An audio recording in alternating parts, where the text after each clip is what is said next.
ആകാശവാണി. നമസ്കാരം. പ്രാദേശിക വാർത്തകൾ വായിക്കുന്നത് ഗീതു പ്രകാശ്. പ്രധാന വാർത്തകൾ. പശ്ചിമേഷ്യയിൽ സംഘർഷം തുടരുന്നു.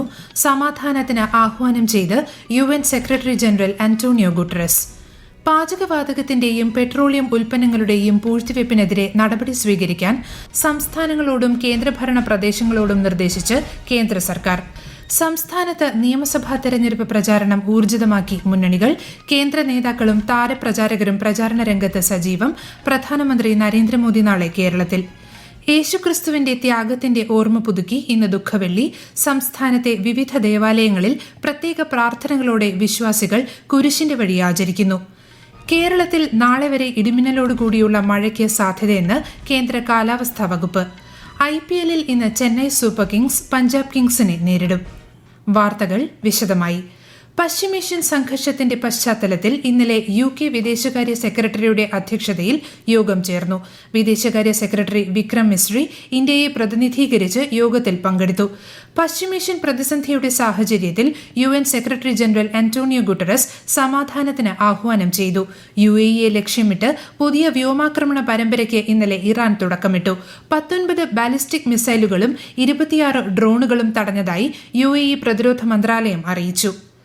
ഇറാനിലെ ഏറ്റവും ഉയരം കൂടിയ പാലം വ്യോമാക്രമണത്തിൽ തകർത്തതായി US പ്രസിഡന്റ് ഡൊണാൾഡ് ട്രംപ്. ടെഹ്റാനെ കരാച്ച് നഗരവുമായി ബന്ധിപ്പിക്കുന്ന ഇറാനിലെ ഏറ്റവും വലിയ പാലമായ B1 ബ്രിഡ്ജാണ് US സൈന്യം തകർത്തത്.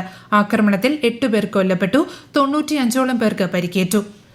രാജ്യത്ത് പാചകവാതകത്തിന്റെയും പെട്രോളിയം ഉൽപ്പന്നങ്ങളുടെയും പൂഴ്ത്തിവയ്പ്പിനും കരിഞ്ചന്തയ്ക്കും എതിരെ കർശന നടപടി സ്വീകരിക്കാൻ സംസ്ഥാനങ്ങളോടും കേന്ദ്രഭരണ പ്രദേശങ്ങളോടും നിർദ്ദേശിച്ച് കേന്ദ്ര സർക്കാർ.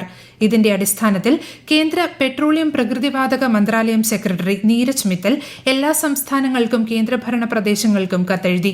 എല്ലാ റിഫൈനറികളും ഉയർന്ന ശേഷിയിലാണ് പ്രവർത്തിക്കുന്നതെന്നും ആവശ്യത്തിന് ക്രൂഡ് ഓയിൽ നിലവിലുണ്ടെന്നും പെട്രോളിന്റെയും ഡീസലിന്റെയും മതിയായ ശേഖരം രാജ്യത്ത് നിലനിർത്തുന്നുണ്ടെന്നും മന്ത്രാലയം അറിയിച്ചു. നിയമസഭാ തെരഞ്ഞെടുപ്പിന് 5 ദിവസം മാത്രം അവശേഷിക്കെ സംസ്ഥാനത്തെ 140 മണ്ഡലങ്ങളും പ്രചാരണ ചൂടിലാണ്. ഒരു റിപ്പോർട്ട്.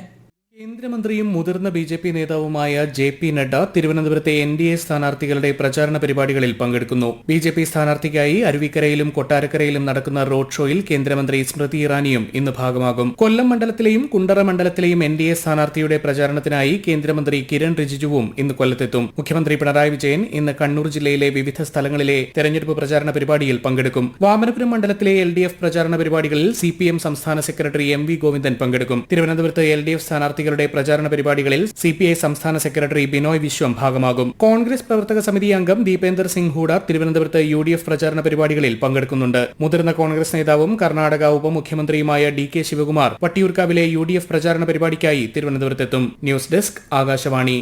BJP മുതിർന്ന നേതാവും പ്രധാനമന്ത്രിയുമായ നരേന്ദ്രമോദി തെരഞ്ഞെടുപ്പ് പ്രചാരണത്തിനായി ഇന്ന് പുതുച്ചേരിയിലെത്തും. വൈകിട്ടോടെ പുതുച്ചേരിയിലെത്തുന്ന ശ്രീ മോദി പാർട്ടി പ്രവർത്തകരെ അഭിസംബോധന ചെയ്യും. പ്രചാരണത്തിന്റെ ഭാഗമായി റോഡ് ഷോയും സംഘടിപ്പിച്ചിട്ടുണ്ട്. തെരഞ്ഞെടുപ്പ് പ്രചാരണത്തിനായി പ്രധാനമന്ത്രിയും മുതിർന്ന BJP നേതാവുമായ നരേന്ദ്രമോദി നാളെ കേരളത്തിലെത്തും. തിരുവല്ലയിൽ നടക്കുന്ന പരിപാടിയിൽ പ്രധാനമന്ത്രി പങ്കെടുക്കും. തിരുവല്ല മുനിസിപ്പൽ സ്റ്റേഡിയം മുതൽ ചങ്ങനാശ്ശേരി NSS കോളേജ് വരെയുള്ള പ്രദേശങ്ങളിൽ ഗതാഗത നിയന്ത്രണം ഉണ്ടാകും. സന്ദർശനത്തിനോടനുബന്ധിച്ച് സുരക്ഷ ശക്തമാക്കിയിട്ടുണ്ട്. തിരുവനന്തപുരത്ത് നടക്കുന്ന റോഡ് ഷോയിലും പ്രധാനമന്ത്രി പങ്കെടുക്കും. കിള്ളിപ്പാലം മുതൽ കരമന വരെയാണ് റോഡ് ഷോ. കോഴിക്കോട് പേരാമ്പ്രയിൽ LDF പ്രചാരണവുമായി ബന്ധപ്പെട്ട വിവാദ വിഷയത്തിൽ തെരഞ്ഞെടുപ്പ് അധികൃതർ നടപടി ആരംഭിച്ചു. UDF നൽകിയ പരാതിയുടെ അടിസ്ഥാനത്തിലാണ് നടപടി. തെരഞ്ഞെടുപ്പ് നിരീക്ഷകരും ഇന്ന് മണ്ഡലത്തിലുണ്ട്. നിയമസഭാ തെരഞ്ഞെടുപ്പിന്റെ ഭാഗമായി 4 ദിവസങ്ങളിലായി തൃശൂർ ജില്ലയിൽ 10,648 പേർ ഹോം വോട്ടിംഗ് രേഖപ്പെടുത്തി. ഹോം വോട്ടിംഗ് പ്രക്രിയ തിങ്കളാഴ്ച വരെ ഉണ്ടായിരിക്കും. ഈ വാർത്തകൾ ആകാശവാണിയിൽ നിന്ന്. ആകാശവാണി വാർത്തകളും വാർത്താധിഷ്ഠിത പരിപാടികളും all India radio news Thiruvananthapuram YouTube ചാനലിലും all India radio news Thiruvananthapuram Facebook പേജിലും AR News_ തിരുവനന്തപുരം ഇൻസ്റ്റഗ്രാം അക്കൌണ്ടിലും AR News_TVM X ഹാൻഡിലും ലഭ്യമാണ്. യേശുക്രിസ്തുവിന്റെ പീഡാനുഭവത്തിന്റെയും കുരിശുമരണത്തിന്റെയും സ്മരണയിൽ ക്രിസ്തുമത വിശ്വാസികൾ ഇന്ന് ദുഃഖവെള്ളി ആചരിക്കുന്നു. മനുഷ്യരുടെ പാപങ്ങൾ ഏറ്റെടുത്ത് യേശു കുരിശുമരണം വരിച്ച ദിനമാണ് ദുഃഖവെള്ളി. വിവിധ ദേവാലയങ്ങളിൽ പ്രത്യേക പ്രാർത്ഥനകളും കുരിശിന്റെ വഴിയും ഉണ്ടാകും. യേശുദേവന്റെ അസാധാരണമായ ത്യാഗത്തിന്റെ ഓർമ്മ പുതുക്കൽ കൂടിയാണ് ഈ ദിവസം. ഉയർത്തെഴുന്നേൽപ്പിന്റെ സ്മരണ പുതുക്കി ഞായറാഴ്ചയാണ് ഈസ്റ്റർ. ദുഃഖവെള്ളി ആചരണത്തിന്റെ ഭാഗമായി സംസ്ഥാനത്തെ വിവിധ ദേവാലയങ്ങളിൽ പ്രത്യേക പ്രാർത്ഥനകളോടെയും ഉപവാസത്തോടെയും വിശ്വാസികൾ കുരിശിന്റെ വഴി ആചരിക്കുന്നു. ആയിരങ്ങൾ പങ്കെടുക്കുന്ന 16 കിലോമീറ്റർ ദൈർഘ്യമുള്ള കുരിശിന്റെ വഴി താമരശ്ശേരി അടിവാരം ഗൽസമിൻ ഗ്രോട്ടോയിൽ നിന്നും ആരംഭിച്ചു. ഇത് ലക്കിടി മൗണ്ട് സിനായി ദേവാലയത്തിൽ സമാപിക്കും. കോഴിക്കോട് ദേവമാതാ കത്തീഡ്രലിൽ നിന്ന് ആരംഭിച്ച കുരിശിന്റെ വഴി സിറ്റി സെയിന്റ് ജോസഫ്സ് ദേവാലയത്തിൽ അവസാനിച്ചു. കണ്ണൂർ നഗരത്തിൽ തെക്കി ബസാർ ഹോളി ഫാമിലി പള്ളിയിൽ നിന്ന് ആരംഭിച്ച കുരിശിന്റെ വഴിക്ക് Thalassery arch bishop Mar Joseph Pamplany, Kannur bishop doctor Alex Vadakkumthala, Kottayam അതിരൂപത സഹായം മെത്രാൻ മാർ ജോസഫ് പണ്ടാരശ്ശേരിയിൽ എന്നിവർ നേതൃത്വം നൽകി.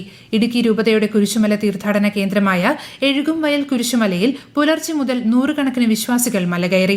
തിരുവനന്തപുരം പാളയത്തെ സംയുക്ത കുരിശിന്റെ വഴിയിൽ കർദിനാൾ ക്ലിമ്മിസ് കത്തോലിക്ക ബാവയും തോമസ് ജെ നെറ്റോയും തോമസ് തറയിലും പങ്കെടുത്തു. തൃശൂർ ലൂർദ് ഫൊറോന പള്ളിയിൽ കാഴ്ച പരിമിതർക്കായി സജ്ജമാക്കിയ ലോകത്തിലെ ആദ്യത്തെ സമ്പൂർണ്ണ ആക്സസിബിൾ കുരിശിന്റെ വഴി വിശ്വാസികൾക്കായി സമർപ്പിച്ചു. കുരിശിന്റെ വഴിയിലെ 14 പ്രയാണങ്ങളെയും സ്പർശനത്തിലൂടെയും ശബ്ദത്തിലൂടെയും അനുഭവിച്ചറിയാൻ സാധിക്കുന്ന രീതിയിലാണ് ഈ നൂതന പദ്ധതി തയ്യാറാക്കിയിട്ടുള്ളത്. തൃശൂർ അതിരൂപത മെത്രാപ്പൊലീത്ത മാർ ആൻഡ്രൂസ് താഴത്ത് പദ്ധതിയുടെ ഉദ്ഘാടനവും ആശീർവാദ കർമ്മവും നിർവഹിച്ചു.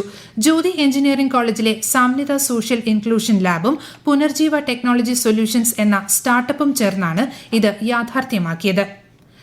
വരയാടുകളുടെ പ്രജനന കാലത്തോടനുബന്ധിച്ച് അടച്ചിട്ടിരുന്ന ഇരവികുളം ദേശീയോദ്യാനം തുറന്നു. ഫെബ്രുവരി 1 മുതൽ 2 മാസത്തേക്കായിരുന്നു പാർക്ക് അടച്ചിട്ടിരുന്നത്. വരും ദിവസങ്ങളിൽ വരയാടുകളുടെ കണക്കെടുപ്പും നടക്കും. കൂടുതൽ വിവരങ്ങളുമായി ആകാശവാണി ഇടുക്കി ജില്ലാ പ്രതിനിധി രതീഷ് കൃഷ്ണ.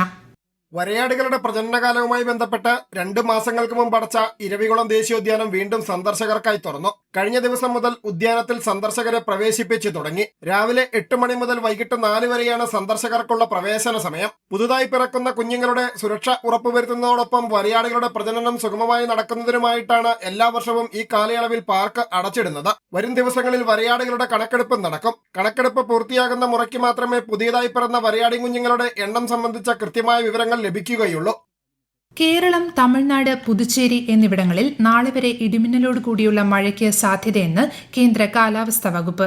ജമ്മുകശ്മീർ, ലഡാക്ക്, ഡൽഹി, രാജസ്ഥാൻ, ഗുജറാത്ത് എന്നിവിടങ്ങളിലും സമാന കാലാവസ്ഥാ മുന്നറിയിപ്പ് അടുത്ത 2 ദിവസം തുടരും. IPL ക്രിക്കറ്റിൽ ഇന്ന് ചെന്നൈ സൂപ്പർ കിങ്സ് പഞ്ചാബ് കിങ്സിനെ നേരിടും. ഇന്നലെ രാത്രി നടന്ന മത്സരത്തിൽ സൺറൈസേഴ്സ് ഹൈദരാബാദ് കൊൽക്കത്ത നൈറ്റ് റൈഡേഴ്സിനെ 65 റൺസിന് തോൽപ്പിച്ചിരുന്നു. പാലക്കാട് ജില്ലയിലെ പ്രസിദ്ധമായ നെന്മാറ വല്ലങ്ങിവേല ഇന്ന് ആഘോഷിക്കുന്നു. ഇരുദേശങ്ങളിലും വേല എഴുന്നള്ളത്തുകൾ ആരംഭിച്ചു. വിശദാംശങ്ങളുമായി ആകാശവാണി പാലക്കാട് ജില്ലാ പ്രതിനിധി ഫൈസൽ അലിമുത്ത്. കേരളത്തിലെ പേരുകെട്ട ഗജവീരന്മാരുടെ അകമ്പടിയോടെയുള്ള എഴുന്നള്ളത്തുകൾ വൈകിട്ട് 4 മണിയോടെ അതത് ദേശങ്ങളുടെ ബഹുനില ആനപ്പന്തലുകളിൽ അണിനിരക്കും. തുടർന്ന് പാണ്ടിമേളവും കുടമാറ്റവും അരങ്ങേറും. ഇതിനുശേഷം വൈകിട്ടോടെ നെല്ലിക്കുളങ്ങര കാവ് കയറുന്ന എഴുന്നള്ളത്തുകൾ ദേശങ്ങളിലേക്ക് മടങ്ങുന്നതോടെ പകൽ വെടിക്കെട്ടിന് തിരികൊളുത്തും. ഇരു ദേശങ്ങളിലും തായമ്പകയോടെ ആരംഭിക്കുന്ന രാത്രിവേലയുടെ എഴുന്നള്ളത്തുകൾ പുലർച്ചെ കാവ് കയറി വെടിക്കെട്ടും കഴിഞ്ഞ് തിരിച്ച് അതത് ദേശമന്നങ്ങളിൽ എത്തി കോലമിറക്കുന്നതോടെ വേല ആഘോഷങ്ങൾക്ക് സമാപനമാകും. അടിമാലിയിൽ നിന്നും കുരിശുമല കയറ്റത്തിനായി പോയ സംഘത്തിന്റെ വാഹനം അപകടത്തിൽപ്പെട്ടു.